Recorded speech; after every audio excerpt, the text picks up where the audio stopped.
Oh man, good afternoon everybody. I realize this is going to be a show where I'm pretty much doing it with nobody here. I don't understand why. We have an issue, something going on with YouTube, and it consistently pops up this old stream. So I'll have to get to the bottom of it today, but because I am live, I'm just going to keep on rolling here. My apologies. I think some of you guys are just waiting out there in limbo for me, and I don't understand why it is working. Okay, you guys are there now. It's something really weird's going on with the feed, guys. My apologies. I have no clue what's going on.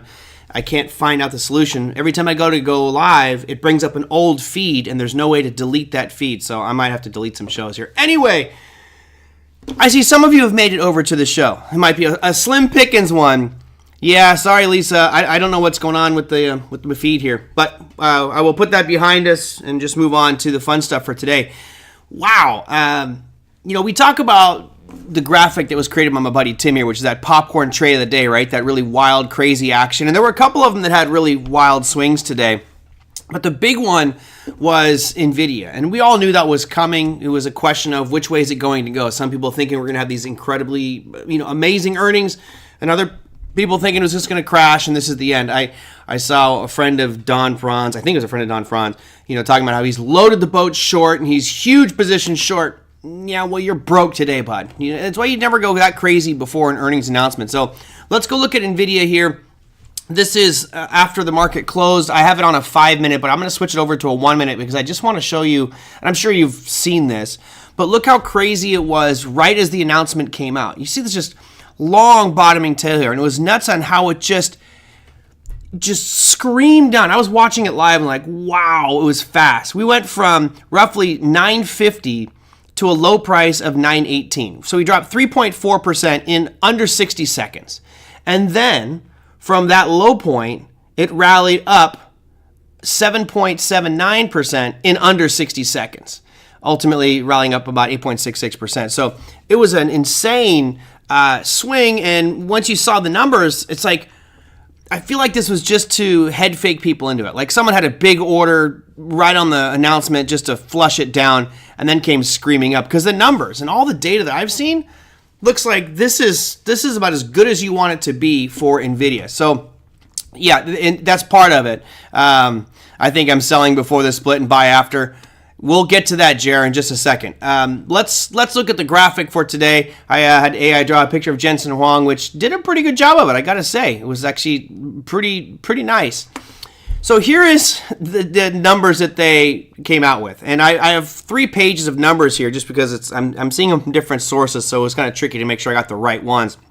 But earnings per share, they came out at $6.12 versus $5.49.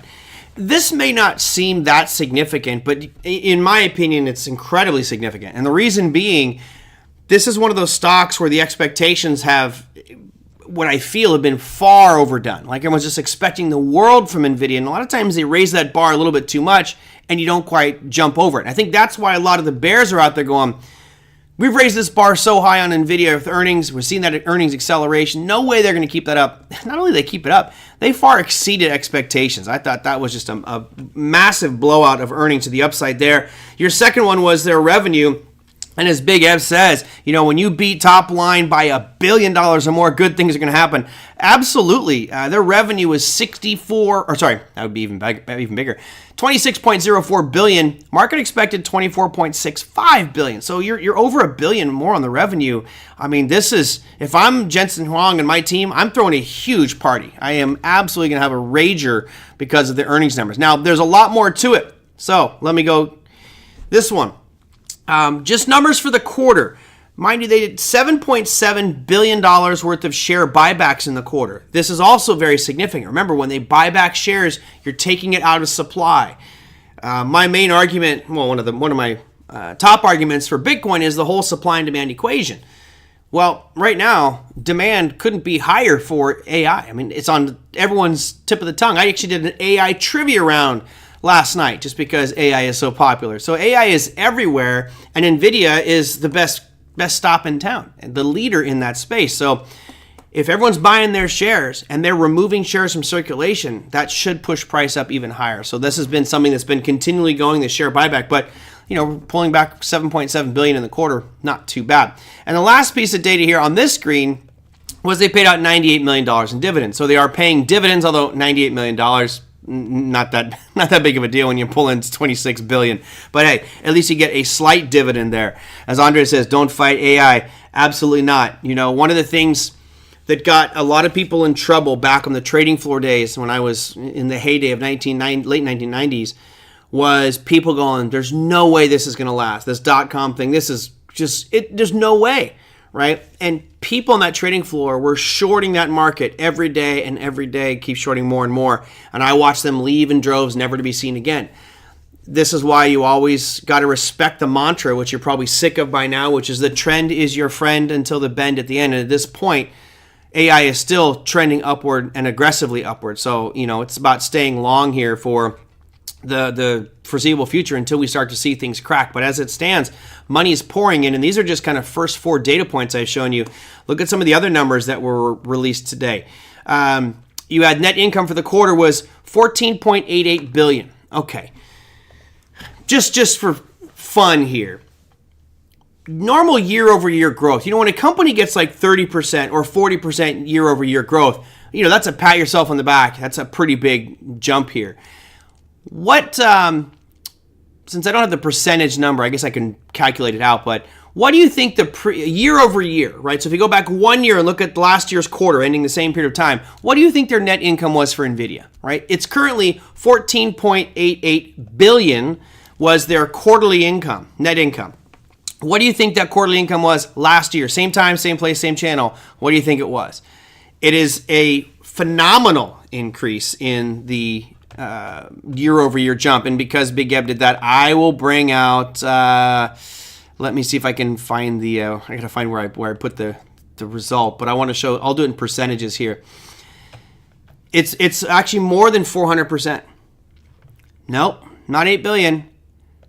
The actual number here, was 2.04 billion. So a year ago, same time, same earnings, they only had a net income for the quarter of 2.04 billion, and this time is 14.88. I mean, this is just a reflection of how not only dominant but how in demand this company is. That's companies like Google and Microsoft and Meta buying, and Apple buying in as much as they can of their chips. It is pretty phenomenal. Did you break down the earnings by what actually went up? I did a couple of them, Margaret. I kind of did by what went up and what went down. But I mean, this is astounding. This is a growth stock at its finest when you see just massive acceleration of income like that. And of course, how long is this going to last, I think is the big question. It's all speculation and subject to each person's interpretation of AI and its path here. I don't think you can sustain this level of percentage gains year over year over year. So so the stock is undervalued $1,000 a share. Yeah, I didn't do the share calculation, but I think according to Larry it is. AI is a great catalyst. Well, it's a great catalyst for NVIDIA, but as we've had this discussion about AI kind of, I think there was a show called The End of Humanity because of AI taking over, and I don't think we're going to get to that. That was not a doom and gloom scenario, but we will see, at least in my opinion, the bottom line numbers for companies that are incorporating more AI components to streamline their business operations. I think you will see those companies start to show better earnings, which could be a big catalyst for the overall market. While NVIDIA is, the big benefactor here, I think when you look down the road at things like Facebook, Meta, Apple, Amazon that have been, acquiring massive amounts of these chips to make their business as fast as possible, go AI, and start to remove the human element, then their earnings will look better and better, and that to me is great for the long term. Well, he is right a lot. He's certainly in a bull market. He's been really right. Let's see, what are the numbers that I have here? I think, Margaret, this is to your point. You look at these two numbers here and just say year over year net income has grown an unbelievable amount. Well, where did that come from?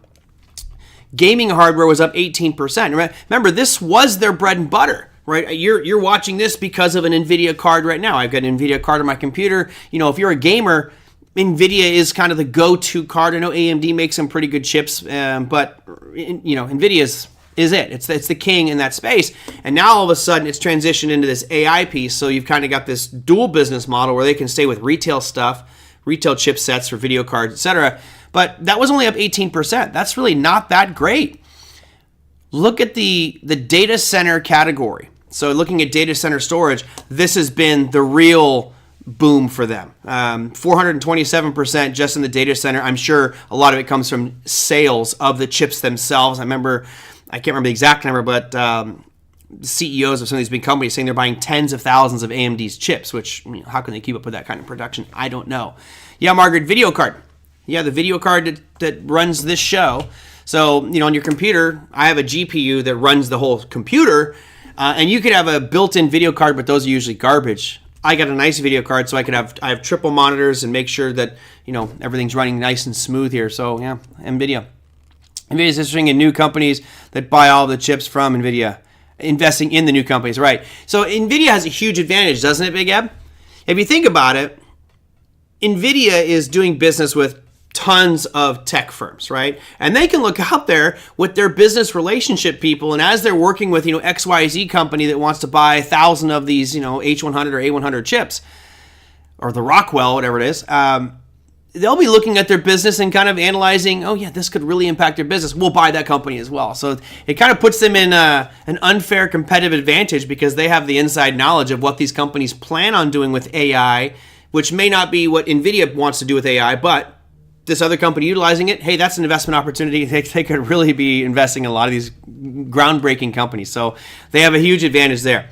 But we're not done. So let me go into a couple more data points here just so we can wrap this one up. And to me, this is kind of the biggest one is, as you'll see here, the 10-to-1 stock split on June 10th. This is another one. We talked about, some of these companies splitting and needing to split. 10-to-1 at current valuations puts NVIDIA at $100. Actually, $99.80. Here's the chart of it. We're seeing a nice surge up here in the after hours. There was comments here, sell before the split and get out. I think that was a comment that came in earlier. I can't remember who sent that one in, but I'm going to try to find it. Jer said, I'm thinking of selling before the split and buy after. Yes. So here is one thing that I've noticed and I've shared with you many times over the years. It does not always work, but I've seen it work far more often than not, which is map out the date here, June 10th. So there is our June 10th announcement. My guess is that we will see NVIDIA continue to rally into that announcement. So you'll probably see this continue to move higher and higher and higher going in that announcement. That would again put NVIDIA at all-time highs. And then typically what will happen after that split is then it starts to sell off and have a pretty nice correction. So yeah, June 10th. As of the morning of June 10th, Big Eb. So when you wake up and get to work on June 10th, it will have already split. So if you want to get out before the split, get out on June 9th or before that, okay? But we've seen it time and time again. I'm trying to think of, let's go look at Tesla, and let me go back to when they split last. We'll just go through here. No, they didn't really do too much on their split. They actually went sideways into the actual split day. Let's see. Let's go Apple and see when their most recent splits was. That was a while back when they did their split. But typically you see a nice rally into the announcement, and then the day of, it just comes falling back. Here's a great example of it. Look what happened with Apple when it split in 2020. I think right here, when you go back to July 31st of 2020 is when they made the announcement. That's what caused that huge gap up. It continued to rally. That was an earnings announcement and the split announcement. It's absolutely soared right there. And then the day after it split, it had a pretty nice decline on Apple, and that was a decline of 25% for Apple. Yeah, Apple, who's that? Kind of falling by the way. It's funny how Apple used to be this, the most talked about thing in the market. It feels like it's just kind of quietly just fading into the background. I mean, who's talking about Apple anymore? It's all NVIDIA. Let's go look at Amazon's. So when did Amazon do their split? Oh, actually, Amazon did not follow that template. All right, it had a rally for about the 5-6 days before that. I don't know when they made their announcement about the stock split. My guess was it was probably on the earnings call, which would have been April 28th of 22. And we did get a nice rally up the last few days before the split, and then it sold off again. So just something to keep an eye on. My assumption, which is assuming, is that we're going to see this have a nice rally up into the split and then fall apart after the split. Why do companies split their shares? What is the goal? So there's many different goals, but how many of you have looked at a price of a stock? Let me see if I can find a good example here. How about this one? How many of you looked at a stock like this? And be honest, when you look at the share price of something like Chipotle right now, it's trading at $3,153. How many of you would, in your mind, are going, man, that's expensive. I'm probably not going to buy that. Would you, if I gave you CMG and I said its price is $3,153, or I said its price is $31, which share are you most likely to buy? It's psychological in my opinion. Because when it gets so high, I think there is a psychological deterrent from people buying it, and there might actually be a monetary deterrent, right? Maybe somebody on Robinhood doesn't have $3,000 to buy a share, so it pushes them out of it. So, I think it's a psychological thing that makes people feel like, oh, it's cheap, I'll buy it because it's cheap. In your mind, so if I'm Chipotle, this is an easy one for me. If I'm Chipotle's board right now, I'm petitioning to do a 100-to-1 split.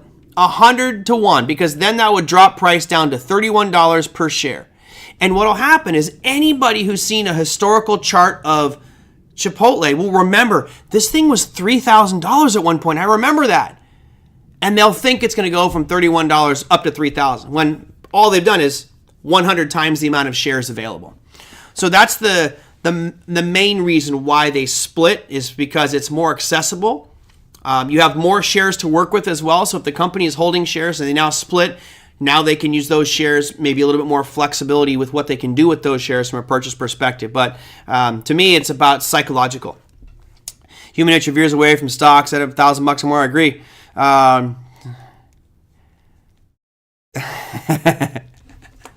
wouldn't bet on that one, Tom. I wouldn't bet on that one.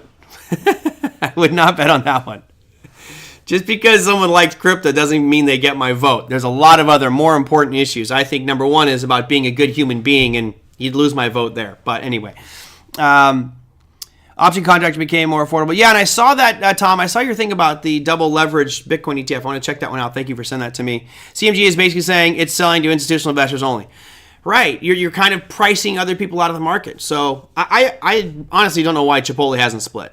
If I'm on the board of directors, I would want the retail public to be gobbling this up, because this is a just absolutely gorgeous chart. I mean, man, it just makes you regret not buying into it. And I'm part of the reason. I love Chipotle. I eat there regularly. It's a quick and easy and relatively inexpensive place to go grub. So that's why they would do their splits. And you look at all the major ones, right? So Apple has done their split recently, well, a few years back, but their price is now much more palatable at, let's say, 190. You got Google. Right, Google also did their split, and let's see, they did not rally going into their announcement. Hasn't worked in a couple of these examples, but they're doing phenomenal now, even after their little AI mishap that was creating weird pictures. You're still at $1.78, and then you had Amazon also did their split. So all the big three you just looked at here running right around 180, 190 bucks, and then we have Meta, which will probably do a split, maybe on their next earnings. I mean, yeah, maybe. Didn't Meta say that they were splitting? I think they may have. Oh, did they? Thank Roger. I did not know that. I did not know they announced a 50-for-1 split. Let me check that here, because it should be on the screen. Oh, it is. And actually, you know what, Roger? We've already marked it out. I already had it listed here. So that's how great my brain is. They're doing a 50-to-1. Okay, well, there you go. So that will put CMG shares at 60 plus bucks. Great. That's what it should be doing. That's what it should be doing. I know, Lisa. I had it mapped out there, and for some reason, I never trade CMG. It's not something, I mean, I've traded it many years back, but I haven't traded it since it's been these lofty valuations. So yes, I did get distracted walking down memory lane, John. I'm just tired, and we look at so many charts, and I'll memorize things I trade actively. That one I don't trade actively, so I forgot. We even marked that one out last time we talked about it on this program. No, Tom, I did not say that. I said I will be voting for a candidate that supports cryptocurrencies. Doesn't mean that that's the only choice that I have. So there's other candidates that are pro crypto that have better views, I think, on the United States, and I think treat people with more respect and dignity, which I think for me is one of the qualifications of being a president, is being presidential and treating people with respect, which Some presidents in the past certainly have not done that. All right. So that was your NVIDIA earnings. As far as where it's going to go, I mean, who the heck knows where it's going to go? I do believe you're going to see this thing continue to rally at least until we get to that split date, and then we'll get that little bit sell-off there. So that's it. I'll zoom out just so you can kind of see the bigger picture on go to a weekly or something. But, you know, we're dealing with something that's an uncharted territory, and at this point it has really no big pieces that could drag it down other than a brand new competitor stepping up, which I think that's going to take too long. Regulatory issues coming and facing them, maybe an antitrust because they dominate, and maybe that's something that could cause it to go down. But I don't see anything other than just maybe overvalued. But the numbers today prove that it isn't really overvalued. So yeah, I think NVIDIA is going to continue to do well, and that should bode well for your NASDAQ and everybody else in it. As you saw here today, let me bring up your daily. All right, we had a slightly down day, at least for now. When you look at what happened in the after-hour session, I'll run through our top 7 here, but your top 8. NASDAQ was down 0.07%. You had a lot of indecision there, that big spinning top, topping tail, bottoming tail as well. And if you look at your 5 minutes of this, you know, you had a pretty decent surge up initially off the NVIDIA announcement, but it gave back most of that. It's still slightly up for the after-hour session, but all in all, you know, NVIDIA or NASDAQ looking like an indecision mode today, not really knowing which way to go. Based on what happens with NVIDIA tomorrow, if we get a nice follow-through on that earnings play, NASDAQ should break all-time highs yet again, as it did today. Now, starting at the bottom was the 10-year from the chart here. It's just sideways, nothing exciting at all. Let me do a ranking here. I'll start from the bottom. Okay, so I received a question today, which I did not get a chance to put into the slides. My apologies. And that was, are you going to play crude oil again off these lows? I'm not. It's hit too many times. If you look at the trade I took last time, which was back on May 15th on this, I was playing it going into the bottom of that demand zone, or coming into that demand zone at a stop loss just below it. So I very narrowly got stopped out of this one. But as this thing started to move up, jump into it. I don't think that demand zone is going to be that strong. So as bullish as I keep saying I am on crude oil, it's starting to look weaker and weaker and weaker. Today we had the lowest close we've had since March 11th, and you know that demand zone, since that tail on the 15th of May went through that yellow box, to me that takes out any existing orders. So I don't have that much confidence in this demand zone holding here on crude oil. We'll have to wait and see what happens over the next couple of days, but yeah, not liking this. It feels like it's just ready for a big break to the downside, just the way it cannot seem to rally up. We went sideways for better part of 3 weeks, and now it's just drifting back towards those lows. So even with international turmoil, we're still seeing crude oil dog it. Metals today also had a little bit of a drip down. Gold was down 1.36%. About time. You had a little bit of a Harami pattern yesterday on this one, falling down to the most logical area of demand, which is a rally-based rally, which happened on the 16th. So last week, we had a rally-based rally on gold. Came right back down to that one today. If that doesn't hold, then I think you'll challenge these lows back around 2,300 on gold, which would be about a little bit right on 4% drop from current levels if we get below this area of demand, which is between 2375 is kind of the level there. How well do your zones work after a split? I say they were going to work fine. I mean, everything's going to readjust, right? So as soon as that split happens, the whole chart price axis changes, but the levels will still stay the same. Now, it's a good question, Margaret, because the way that somebody used to teach it is that if someone puts a buy order, an institutional buy order, it'll stay there. Well, that's not true after a split, is it? They'll have to re-input that order because your order to buy something will be at a different price. So, for example, if I go out here and let's go to NVIDIA again. And let's say, I don't really see anything that's that great from a demand zone, but I'll just do it as an example. We'll go here, and I'll just slap it around this last breakout, move to the upside. And let's say this is my demand zone, right? And I'll pretend I'm an institution, and I'm a big institutional player, and I say, you know what? I want to buy if we get down to 890, right? If it gets to 890, that's where my buy order is. Now, that may be something that is staying in the system for a while. But as soon as this thing splits, those orders are going to get knocked out of the system. Because obviously, if you keep an order to buy it 980 and then the thing splits, or sorry, 890 and it splits, you might get executed at old prices. So they will cancel those orders. And if they still like this zone after the split, they'll readjust it to that price point. So in this case, if it's $1,000, they're doing a $50 split. What's that? That makes it $20. Is that right? 20. Yeah, it would make it a $20, almost $20 price target. They have to re-put that order in. So to me, the levels will still work, but the orders don't sit there. They're gonna have to be re-input, if that makes any sense. So what's a good price to buy NVIDIA after the split? Good question, Steve. I'm gonna wait until that happens and see if it starts to fall, and then I'll make that assessment, because I don't see anything on this uptrend that started back on April 19th. There's nothing for me personally that says this is a great demand zone. I don't see anything in there that just jumps out at me. So I'll probably wait, and I'm sure we'll talk about that after we get to that split date. But yeah, I don't have a number in mind right now.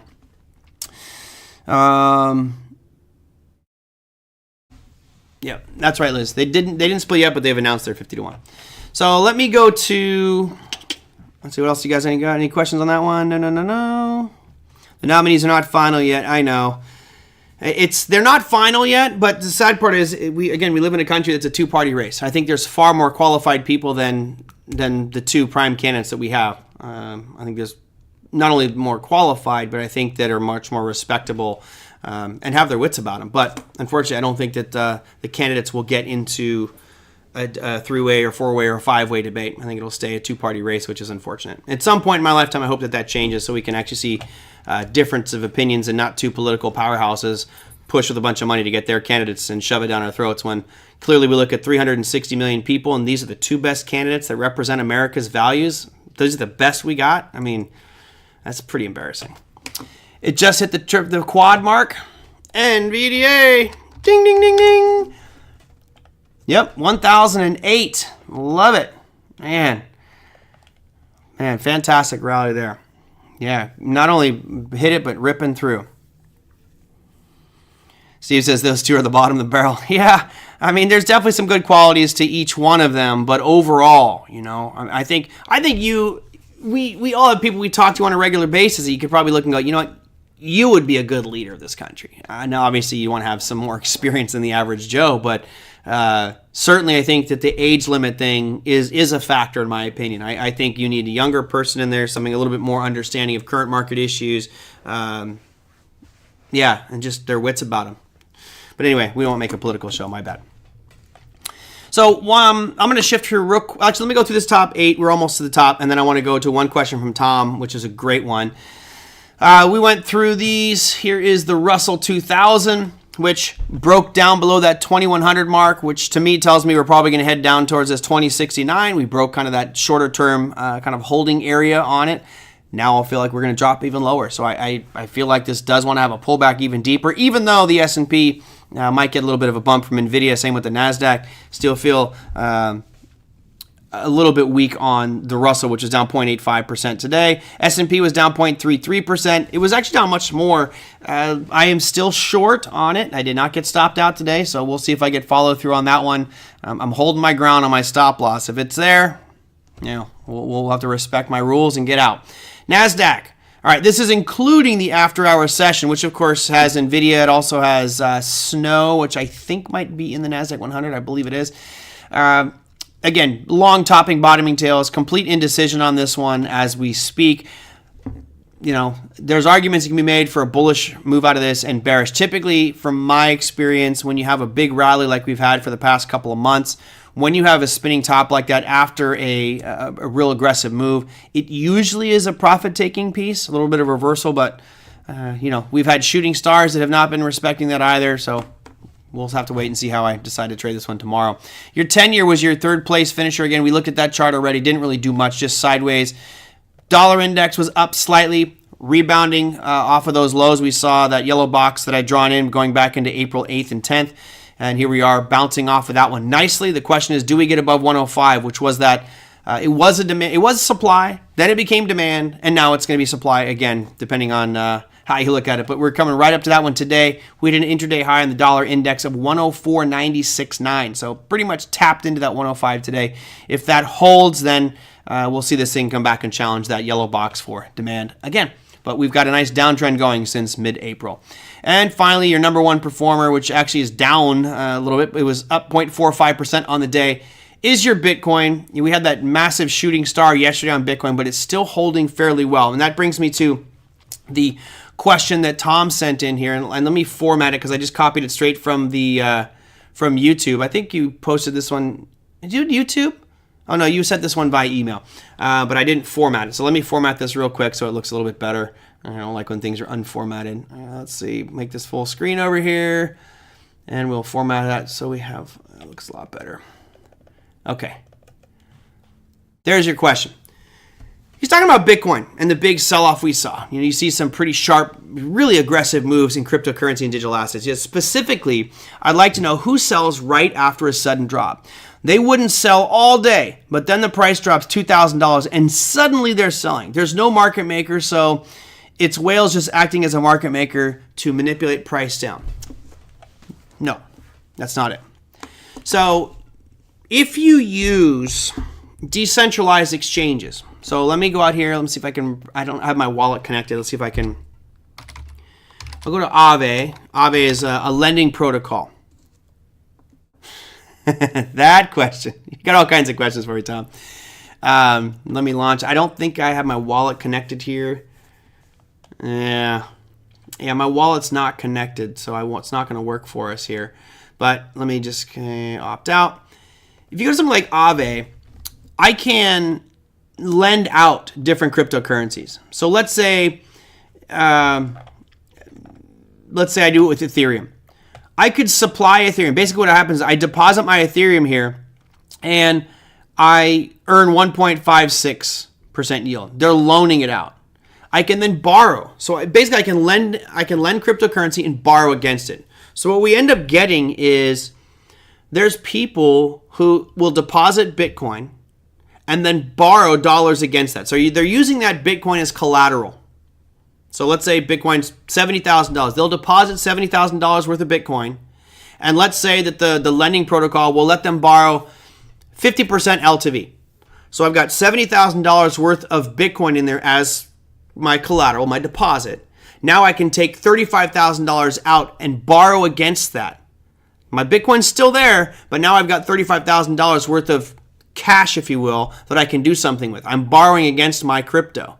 So what happens is people will take that crypto, they'll buy more Bitcoin and deposit that Bitcoin. So now I started with 70,000, I borrowed 35,000, I bought more Bitcoin and deposited that. So now I'm at 105,000 and I can borrow, since I deposited at 35, I can deposit another 1750. And you can see I keep doing that and doing that and doing that. What happens at that point is there's a liquidation price. And it's very clear. Aave will tell you, if Bitcoin gets to this price, since you're borrowing money against that Bitcoin, it's our collateral.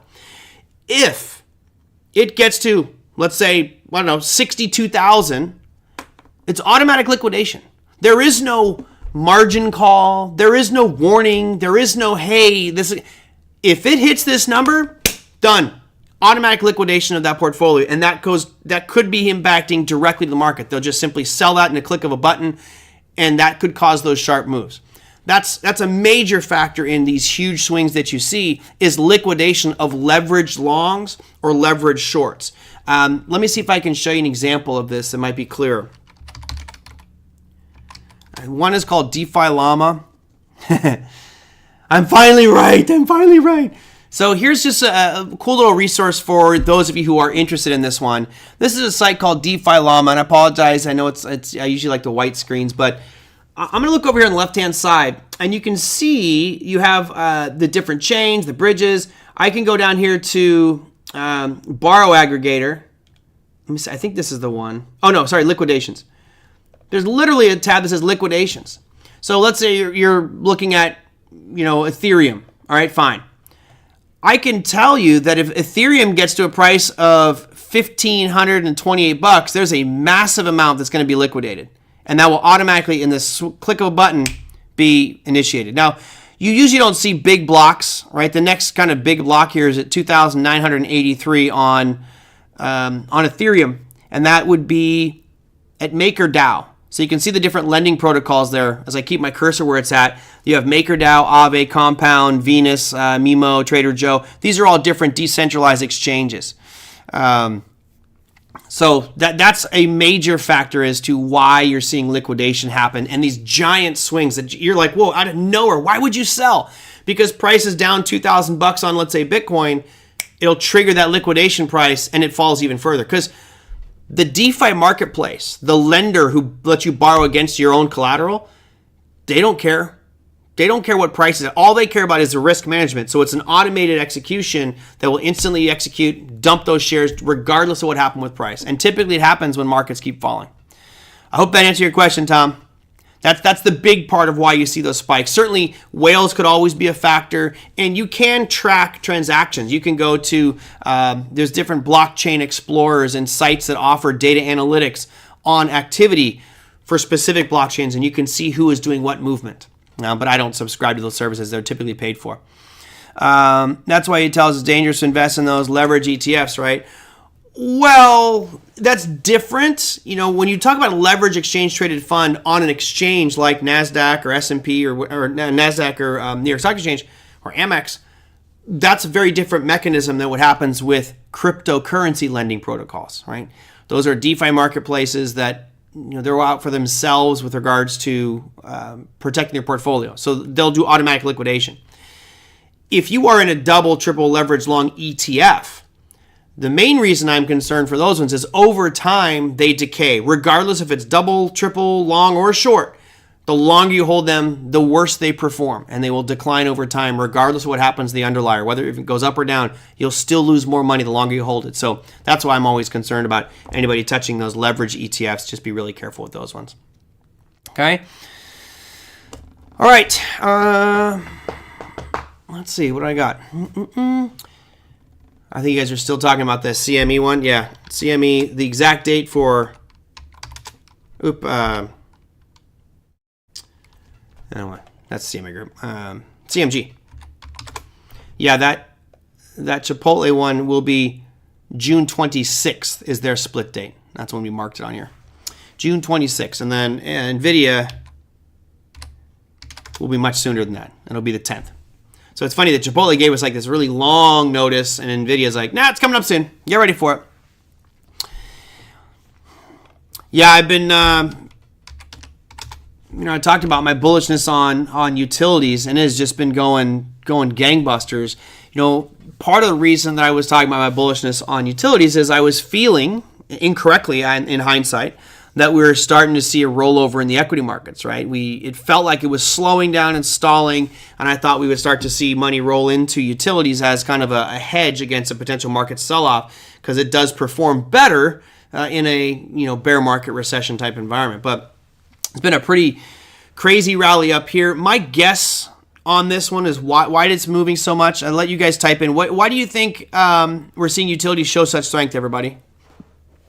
Type in the chat why you think you're seeing such strength in utilities, and I'll give you my 2 cents on it. And again, I don't know if I'm right. It's all just an opinion at this point. But if you look at what's gone on with inflation, we've seen inflation drop significantly. And utilities have every one of them has been raising their prices more and more and more and more and more and more and more. As inflation subsides a little bit, it's not gone, but as it's kind of dropped, the profit margins for utility companies are getting better and better and better because they raise their money or they raise their prices for their services, whether that's water or power or whatever. They jack those prices up, and now they're not going to pull those prices back. So to me, it kind of is what Tom said. No, it's necessarily manipulation, but at the time they were just covering their butts by raising prices of their electricity and water, whatever, to cover the cost of inflation. But now that inflation has dropped from 10% down to 3.5%, they're not dropping their prices. So to me, that translates over to the bottom line profit potential or profit gains for utility companies. That's kind of the big one that I would see. Let's see. Lori's no, Lori, it's not because people heard my comment. Oliver, demand for power. You could certainly make that argument, although I don't see anything that would say that demand for power has been that much greater. Remember, XLU is not just power. It's water, it's other services. So it's not just power, but unless you're dealing with crypto mining in your area, I don't know if there's that much of an increase in demand. Actually, I would think that over time we'd see less demand for traditional power companies because of just so much solar. I would say probably 1 out of 10 houses around me has some solar on their roof, and go back a few years there was nobody. So you're seeing more and more solar that might dip into a little bit into that power consumption. Do you experience rolling blackouts where I live at? I do not.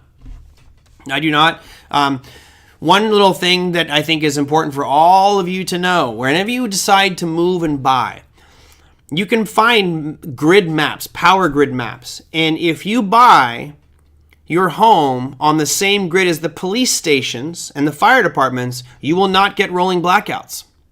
Something to keep in mind there, because obviously a police station can't have a rolling blackout, so that will be removed from the blackout list, and I'm on the same grid as the police department, so I don't get rolling blackouts. I'm pretty happy about that. I learned that in hindsight. It's funny because a couple blocks over, they're just outside of the range, and they'll get blackouts, and I'm over here going, I got plenty of power. What are you talking about? Come on over. The need to increase infrastructure, bring up current infrastructure, and build out for the future.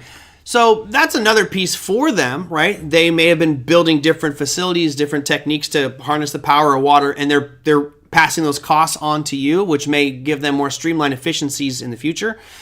That could certainly be a piece as well. Yeah, exactly. It's something you would never really, I never thought about that in the past, but I was wondering why I was not getting blackouts, and a friend of mine's like, oh, you live right by the police station, so you're good. XEU swings in range between 56 and 76 for the last 4 years. It's just swinging.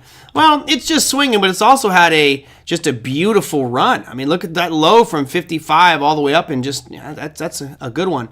I see trends forming here pretty clearly. I mean, you said it seems like that utilities, when they run, they have just really nice long-term trends. Not something you want to be trading for a week or two because the swings are so volatile, but there you go. Lori says you live a couple blocks away from the police station. Good for you. It's funny, I live pretty close to the police station, and my car's been broken into 3 times. Amazing. Every time I'm like, there's nothing in there. Why do you got to get into my car? Anyway, let me wrap this up by going into your economic calendar. Obviously, the big news is past us. That's NVIDIA. And from this point on, earnings get really, really light. I'll still show you some earnings announcements. But here's what's cooking for Thursday. We have quite a few announcements that will impact a lot of you Forex traders as well. So if you're trading currencies or currency futures, you do have French, German, and European manufacturing and services numbers, as well as for the UK. At a little bit later in the day, we get ours at 6:45 California time. That's 15 minutes into the trading session. They come out with flash services and manufacturing numbers. Those are Purchasing Managers Index, the PMI, which is a survey. And you notice that the manufacturing in the U.S., it's at 50. And again, the way this one works is 50 means they're not optimistic, they're not pessimistic. It's just neutral. There's really meh. We were rallying up until the previous month. April's month was, pretty negative, but we were having a nice little increase. It felt like a trend was there for the past, 8-10 months, and then all of a sudden we saw a drop down into 50. So not the best thing. Now, as Oliver pointed out there, it's actually pretty good. Yeah, you do have new home sales tomorrow as well. That's 30 minutes into the trading day. You have natural gas storage for anybody trading natural gas, which has been real volatile lately. Let's look at the NG chart here. That's what I see. I tried to group all of my futures, and I made a mess of it. You had a nice day today. That breakout's continuing. It's funny because I was long boil, and I was trading this range, got out of my boil, and of course, as you would guess, we just saw it it's been screaming ever since I got out of it. I love when that happens. Oh well.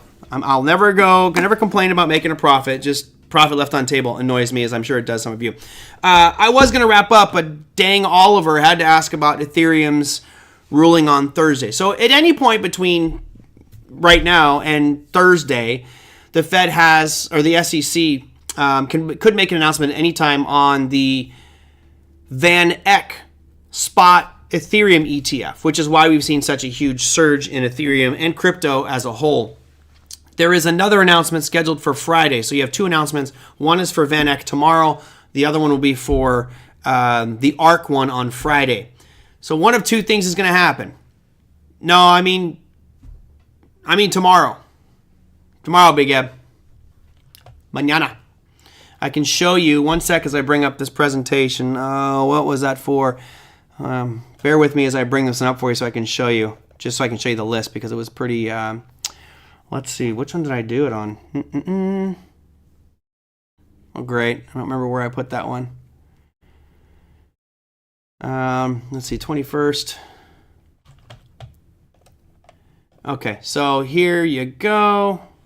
Here is the table for that. And you can see you've got the 23rd, which is tomorrow, will be for VanEck. Yeah, there you go. You're on screen. That's for the VanEck fund. And then ARC 21 is for the 24th. Now, I don't believe you're going to see them approved, even though this is the final announcement. Right? This is the last time they can make an announcement per that application. The reason being is VanEck doesn't even have a ticker symbol yet. ARC does, and Grayscale Ethereum Trust does as well. They have two of them, but most of them don't have their QSIP ticker symbol yet. They were asked by the SEC for a very specific document. I can't remember off the top of my head. I think it's called a 19B-4A. Try to remember all these applications. A 19B-4A basically is a document that the SEC requests from these different fund families that says, basically, you're going to be a self-regulating entity, an SRO.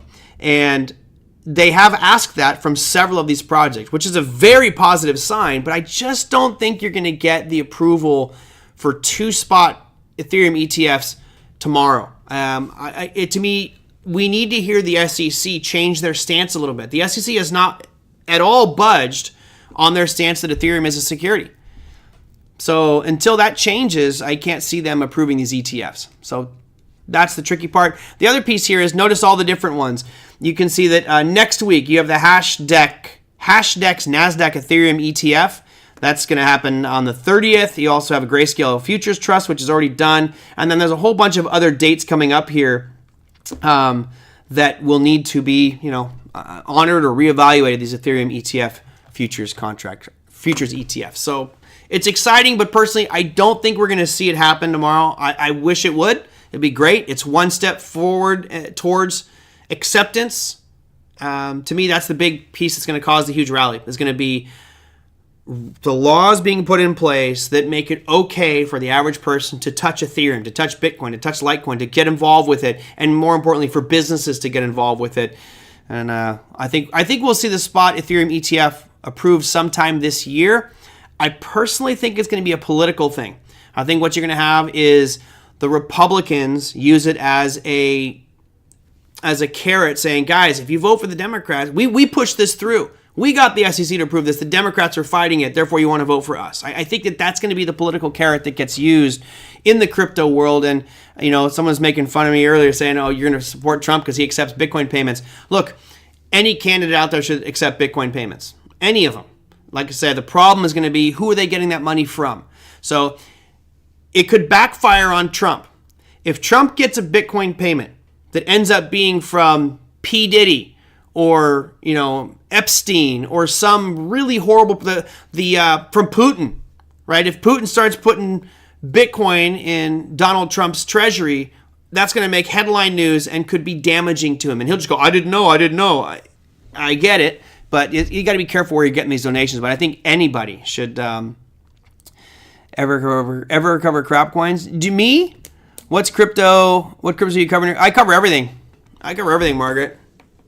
I cover everything. You can't ignore the shit coins, right? The Pepes, the Shiba Inus, the dog with hat. It's just one aspect of the spectrum of cryptocurrency investments. And personally, they're not for me. I'd rather buy and invest in things I believe in that have a future, that are doing something, as opposed to a pump and dump scam that I hope to make a couple of bucks on. I'm not hoping to make a couple of bucks. I'm planning on making significant amounts of money with crypto over the long haul, and that's because I'm buying into real companies and real projects. All right. Let me see. Crypto's not a top 10 issue with voters. Correct. It's not. But have you seen it start to increase. I think you're seeing it become a mainline discussion. It's at least now being talked about. And given the fact that so many Americans do own cryptocurrency, it is a good one. It's oh, thanks, Joe. Appreciate that. All right, guys, that's going to do it for me. We did your earnings calendar. I'm sorry, we did not do your earnings calendar. We did the economic calendar. Let me show you the earnings calendar real quick just so you know what's coming out for mañana. Not much. It's a quiet day. Really, NVIDIA was the main highlight for the week. Snow missed earnings today, and they actually did well in after hours. Tomorrow, you've got Intuit, Medtronic. You've got SoftBank, but that's kind of a Japanese, so who knows when they're going to report. And you have NetEase as well, Autodesk, and a couple of others. So there you go. Hope you enjoyed it today. I know we had a kind of a weirder, little bit different topic today. A lot of NVIDIA and a lot of Ethereum and crypto stuff. So hopefully that was good. Your boy Jamie Dimon is going to retire. Oh no, I feel so bad for him. Golden parachute, man. That guy's got so much money. If you were worth $100 million, I probably would stop too. I don't see the point. Keeps you going, I guess. All right, that's going to do it. I got to get out of here. This is supposed to be a 45-minute show today, and here we are at almost an hour. Thanks, guys. I will try to figure out what's going on with this video feed. It's just kind of weird how I'm getting duplicate streams, but I'll do my best to fix that one for tomorrow. So thank you guys so much. Thanks for joining me. Thanks for the participation. If you got questions, email me at TraderMerlin@gmail.com or put them down below any of the YouTube videos. Ci vediamo domani.